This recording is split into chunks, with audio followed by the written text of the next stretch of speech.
Baik, Assalamualaikum warahmatullahi wabarakatuh. Perkenalkan, nama saya Mila Livia Ardiani. Di sini saya akan mempresentasikan tentang hak asasi manusia dalam penanganan pasien dengan perbedaan ras.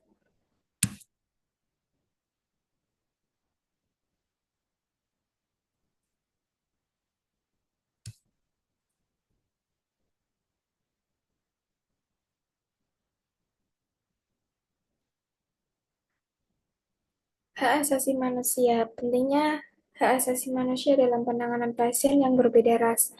Hak asasi manusia adalah fundamental untuk memastikan bahwa setiap pasien, terlepas dari perbedaan ras, menerima perlakuan yang adil dan setara.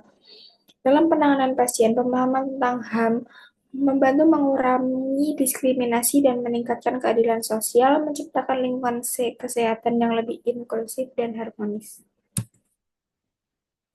Kemudian ada prinsip-prinsip hak asasi manusia dalam penanganan pasien. Yang pertama adalah availability atau ketersediaan, yaitu seperti fasilitas, barang, layanan, dan program kesehatan harus tersedia dalam jumlah yang memadai.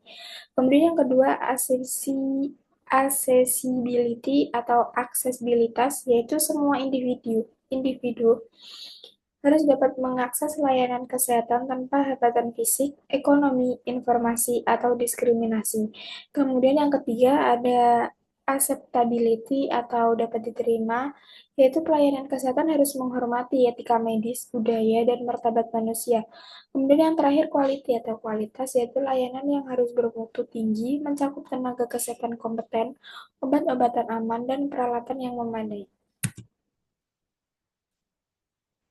Selanjutnya, diskriminasi rasial dalam penanganan kesehatan yaitu bentuknya yaitu interaksi klinis, biasanya bias persepsi atau stereotip rasial, kurangnya empati dan pengertian keluhan pasien. Yang kemudian, akses dan kualitas layanan seperti ketimpangan fasilitas, mutu perawatan rendah, dan hambatan bahasa dan budaya. Kemudian teknologi dan algoritma medis, yaitu bias pada model prediksi yang merugikan kelompok minoritas.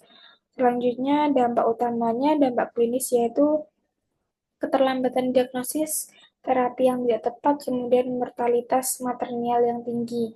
Kemudian untuk psikologis, yaitu stres kronis dan kecemasan, serta depresi. Dampak di sosialnya yaitu turunnya kepercayaan terhadap sistem kesehatan. Kemudian dampak selanjutnya yaitu dampak dalam jangka panjang yang memperkuat healthy disparity antar kelompok. Diskriminasi rasial melanggar prinsip non-diskriminasi dan kesetaraan HAM, memperlebar ketimpangan kesehatan. Solusinya yaitu pelatihan anti-bias, audit kesetaraan, dan reformasi kebijakan berbasis HAM. Kemudian faktor struktural dan kultural penyebab ketimpangan rasial di kesehatan yaitu ada faktor struktural yang pertama yaitu segrasi dan ketimpangan sumber daya, yaitu redlining dan alokasi fasilitas kesehatan menciptakan perbedaan akses dan kualitas layanan. Kemudian kebijakan dan pembiayaan bias yaitu sistem rujukan dan pendanaan memperkuat kesenjangan layanan antar kelompok.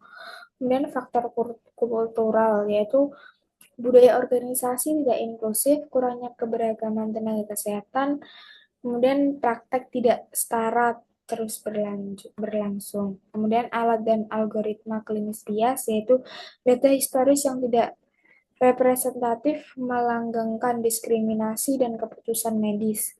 Dampak umumnya yaitu faktor-faktor tersebut menciptakan siklus berulang ketidaksetaraan struktural yang memperburuk determinasi sosial dan hasil kesehatan bagi kelompok ras minoritas.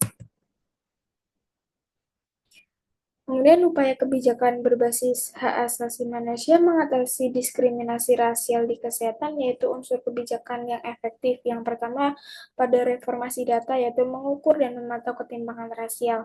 Kemudian pelatihan anti bias yaitu seperti edukasi berkelanjutan bagi tenaga kesehatan. Kemudian Perubahan organisasi yaitu untuk menerapkan protokol non-diskriminasi dan mekanisme pelaporan. Kemudian intervensi lintas sektor yaitu integrasi bidang perumahan, pendidikan, dan lingkungan. Contoh praktiknya yaitu program kesehatan yang terpadu itu mampu menurunkan kesenjangan material dan infan. Kemudian revisi algoritma klinis yang bias, kemudian inisiatif hospital wide untuk healthy equity. Kemudian tantangan implementasinya yaitu kurangnya sumber daya dan dukungan organisasi, kemudian resistensi internal terhadap perubahan, kemudian minimnya akuntabilitas dan pemantauan jangka panjang. Kemudian rekomendasinya yaitu kebijakan berbasis hak asasi manusia ini perlu dilengkapi indikator hasil yang terukur dan pengawasan independen untuk menjamin keadilan dan kesehatan. Kemudian rekomendasi strategis bagi sistem kesehatan, yaitu yang pertama bagi tenaga kesehatan itu perlu didikan berkelanjutan tentang bias implisit, kompetensi budaya, dan komunikasi sensitif ras, serta penerapan praktik relatif seperti case review dan audit kesetaraan. Kemudian bagi institusi pelayanan kesehatan ini penting menerapkan kebijakan anti diskriminasi, yaitu menyediakan saluran pelaporan yang aman dan melakukan audit data rutin berdasarkan ras atau etnis untuk mengatasi kesenjangan. Kemudian bagi pembuat kebijakan ini dibutuhkannya informasi kebijakan publik berbasis hak asasi manusia, alokasi anggaran untuk wilayah terimajinalkan, serta regulasi agar algoritma klinis bebas dari bias. Tujuannya ini untuk mewujudkan sistem kesehatan yang adil, inklusif, dan menghormati martabat setiap individu. Baik, kesimpulannya ini yaitu atas kesehatan adalah bagian dari HAM yang harus bebas dari diskriminasi ras, ketimpangan layanan, muncul akibat kebijakan tidak adil dan budaya organisasi yang kurang inklusif. Kemudian diperlukannya kebijakan berbasis HAM, peningkatan kompetensi tenaga kesehatan, serta kerjasama semua pihak untuk mewujudkan sistem kesehatan yang adil dan setara.